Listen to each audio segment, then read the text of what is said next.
मुतालबा मुत्तहिदा कौमी मूवमेंट के वो लोग कर रहे हैं जो खुद वफाकी हुकूमत का हिस्सा हैं।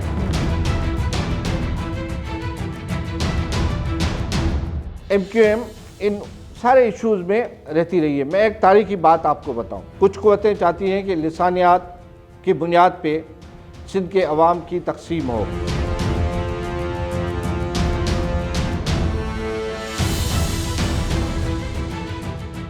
पाकिस्तान में नए सूबों की बहस एक बार फिर शिद्दत इख्तियार कर गई है। मुत्तहिदा कौमी मूवमेंट पाकिस्तान की जानिब से कराची समेत सिंध की शहरी इलाकों पर मुश्तमिल नए सूबों का मुतालबा जोर पकड़ रहा है। क्या नया सूबा बनने से महरूमियाँ ख़त्म होंगी या लिसानी खलीज मजीद बढ़ेगी? इन्हीं तल्ख और अहम सवालात पर बात करने के लिए आज हमारे साथ मौजूद हैं मुल्क के मायानाज और सीनियर सहाफ़ी तजिया निगार डायरेक्टर पॉलिटिकल अफेयर रफ़ीक भुट्टो साहब। जी रफ़ीक भुट्टो साहब, प्रोग्राम में खुश आमदीद। ये बताइएगा कि नया सूबा इंतज़ामी ज़रूरत है या फिर लिसानी सियासत? देखें, ये कोई आज का मामला नहीं है। ये पहले से ही दीगर सूबे भी इस सबक से गुज़रे हैं। बलूचिस्तान में बलोच वर्सेस पश्तून, KPK में हज़ारा वर्सेस पश्तून, पंजाब में सराइकी वर्सेस पंजाबी और सिंध में शहरी देही कहें या महाजिर सिंधी कहें या उर्दू बोलने वाले और नॉन उर्दू बोलने वाले, जो भी आप उसको नाम दें। देखिए, ये सारे मामलात अख्तियारात के हैं। जब वसाइल की तकसीम में इंसाफ नहीं होगा तो आवाज़ उभरेगी, जो एक फितरी अमल है। एक्चुअली MQM ये मुतालबा जो कर रही है उससे खुद महाजरों की जो जमायत है, जिसको महाजिर कौमी मूवमेंट आफाक अहमद लीड कर रहे हैं, वो भी उनसे मुतमिन नहीं है और मुतफिक नहीं है। ये मुतालबा मुत्तहिदा कौमी मूवमेंट के वो लोग कर रहे हैं जो खुद वफाकी हुकूमत का हिस्सा हैं और उनके अपने अपने मामलात हैं। उन्हें कराची के अंदर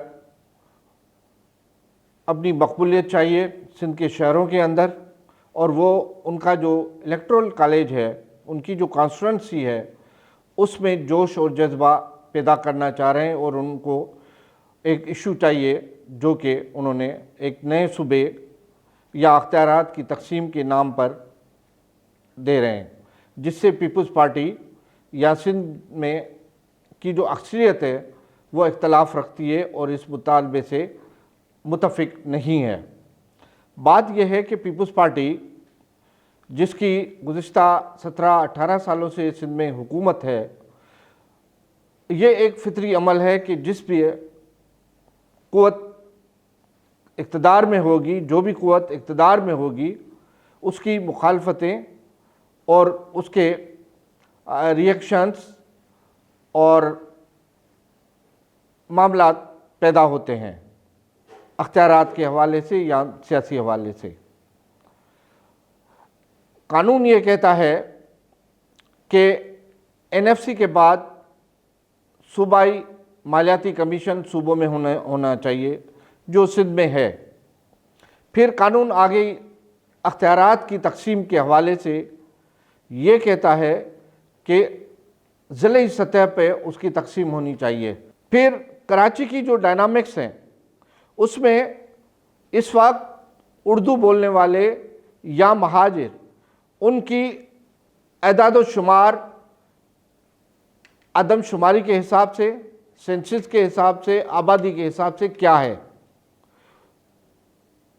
फिर MQM इन सारे इश्यूज़ में रहती रही है। मैं एक तारीखी बात आपको बताऊं कि पीपल्स पार्टी और MQM किस ज़माने में एक फितरी इत्तेहादी थे। जब बेनज़ीर भुट्टो को 88 में पहली हुकूमत मिली, 11 साल की लंबी जदोजहद के बाद और ज़ियाउल हक के तैयारे में हादसे में हलाकत के बाद, तब मिस्टर PK शानी ने एक ड्राफ्ट लिखा जो पीपल्स पार्टी के रहनुमा थे, बड़े कानूनदान थे, जिसमें एमक्यूएम पीपल्स पार्टी की सूबाई हुकूमत में शामिल हुई और ये इशतुल इबाद, सफदर बाकरी और कई और नाम हैं, मैं बता सकता हूं, जो उस वक्त उस सूबाई हुकूमत और सूबाई काबीना में सैयद कायम अली शाह के साथ थे।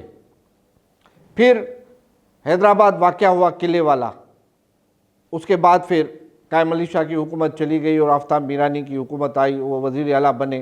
फिर एमक्यूएम ने अपनी सियासत शुरू की। एमक्यूएम ने वहाँ से सखर से भी नशस्त जीती, नवाब शाह से भी एक ज़माने में जीती, हैदराबाद, मीरपुर खास और कराची तो उनके मरकज़ रहे, वहाँ से भी उन्होंने नशस्तें जीती। लेकिन आज मीरपुर खास में उनकी एक भी नशस्त नहीं है। हालात बदले और फिर इस नहज पे शहरों में बड़ी सहूलियात थी और जुल्फ़िकार अली भुट्टो ने जब 73 का आइन बनाया तो उसमें सिंध वाहिद सूबा था जहां कोटा सिस्टम नाफिज किया गया 60 और 40%, क्योंकि शहर के मुकाबले में देहात बहुत पीछे थे, बैकवर्ड थे, तो उनका आपस में मुकाबला नहीं हो सकता था, सहूलियात का फकदान था। तो ये एक गहरी साजिश है, इसको देखना चाहिए। और सूबे जो है वो वसाइल और इंतज़ामी बुनियाद पे बनते हैं। ये भी बताइएगा, क्या इससे लिसानी खलीज में मज़ीद इजाफा होगा? देखें, लोग चाहते हैं, कुछ क़ुव्वतें चाहती हैं कि लिसानियात की बुनियाद पे सिंध के अवाम की तकसीम हो।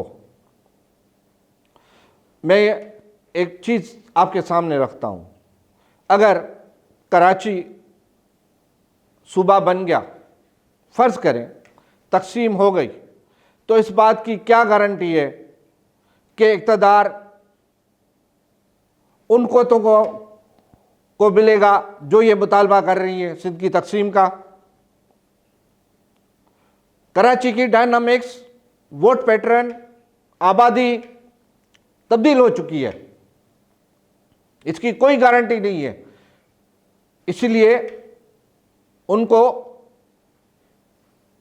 ये मुतालबा करते वक्त अपना सियासी मुस्तकबिल भी देखना चाहिए कि आया वो ये मुतालबा तो कर रहे हैं, उससे नफ़रतें बढ़ेंगी और नफ़रतें बढ़ने के बेनिफिशरी कौन होंगे, फ़ायदा किसको होगा?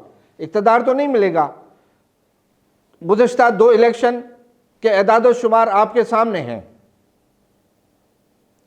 मुल्क की तारीख में पहली मरतबा पीपल्स पार्टी का मेयर कराची में हुआ है, हैदराबाद का मेयर पीपल्स पार्टी का है, मीरपुर खास का मेयर पीपल्स पार्टी का है, सखर का मेयर पीपल्स पार्टी का है, नवाब शाह का मेयर पीपल्स पार्टी का है। अगर ये तकसीम हुई तो कोई गारंटी नहीं है कि इनको ये जज्बा, जोश कितना भी दिलाएं, लेकिन एदाद शुमार आज के ये कहते हैं कि उसके ये बेनिफिशरी नहीं होंगे। इसीलिए ये जो मुतालबा है ये मंतक की बुनियाद पे नहीं है, एक जज्बाती और इमोशनल डिमांड है। इमोशन से सूबे नहीं बनते, सूबे कानून से, कायदे से, रवायात से बनते हैं। हाँ, मुल्क तो बन जाते हैं, लेकिन मुल्क के बनने के बाद कवानीन बनते हैं, आइन बनते हैं और आइन के तहत सूबे बनते हैं। तो ये मुतालबा करने वालों को मेरी ये तजवीज़ है कि वो कायदा और कानून अपनाएं। ऐसा ना हो कि कल कराची उनके हाथ से निकल जाए, सूबा तो बन जाए लेकिन इक़्तिदार से वो महरूम रहें और इक़्तिदार किसी और के हाथ में चला जाए और फिर पछताते रहें। बहुत तजुर्बात हुए हैं तकसीम के नाम पे, लिसानियात के नाम पे, बहुत सारे उस इंतहा पसंदी के नाम पे। खुदारा अब सिंध और उसके मुस्तकबिल का सोचो, मुल्क का सोचो। मुल्क इस वक्त कितनी इंतहा पसंदी और माशी बहरान में है ये तकसीम उसको और ज़्यादा नुकसान देगी, फ़ायदा नहीं देगी। क्या बाख्तियार बल्दियाती निज़ाम ही इसका असल हल है? देखिए, बल्दियाती निज़ाम इस वक्त भी पाकिस्तान के 3 सूबों में अमलन नहीं है। कानून मौजूद है, इलेक्शन होने चाहिए, बल्दियाती नुमाइंदे अपने अख्तियारात का इस्तेमाल उनको करना चाहिए और उनकी मौजूदगी होनी चाहिए, जो नहीं है। सिंध वाहिद सूबा है जिस पे गुज़श्ता 2 टर्म्स से बल्दियाती इंतखाबात वक्त पे हो रहे हैं और अख्तियारात हैं।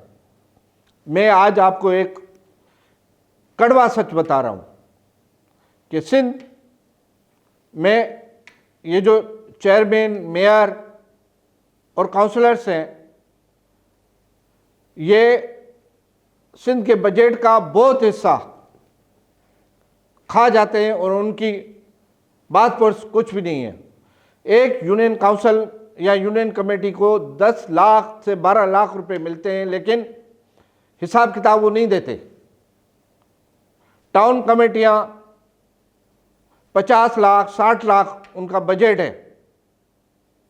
3-3 वार्ड पे मुश्तमिल भी टाउन कमेटियां हैं, लेकिन कोई उनसे बात पुरस नहीं है। म्यूनिसिपल कमेटियां हैं, करोड़ों की बजट है। आज हमारा जो पॉलिटिकल क्लास है उसका ज़्यादा जो ज़रिया है वो बल्दियाती इनकम है। वो पैसे वो खा जाते हैं, तरक्याती काम नहीं होते, चाहे किसी भी जमात के हों। इस वक्त कराची के मंजरनामे को आप देखें। कराची में MQM के भी टाउन से टाउन चेयरमैन हैं, जमात इस्लामी के भी हैं, PTI के भी हैं और पीपल्स पार्टी के भी हैं, लेकिन और मेयर पीपल्स पार्टी का है। लेकिन क्या तरक्की और तरक्की के नाम पे कितनी करप्शन हुई है। गवर्नेंस होनी चाहिए। मैं हमेशा कहता हूं कि गवर्नेंस होनी चाहिए।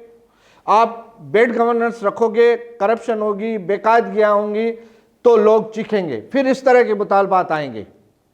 अगर आपकी गवर्नेंस सही होगी, इंसाफ पे मुबनी होगी, सेंट्रलाइज नहीं होगी, अदम मरकज़ियत होगी, हर आदमी को अपना हक और हिस्सा मिलेगा तो वो चीखेगा नहीं।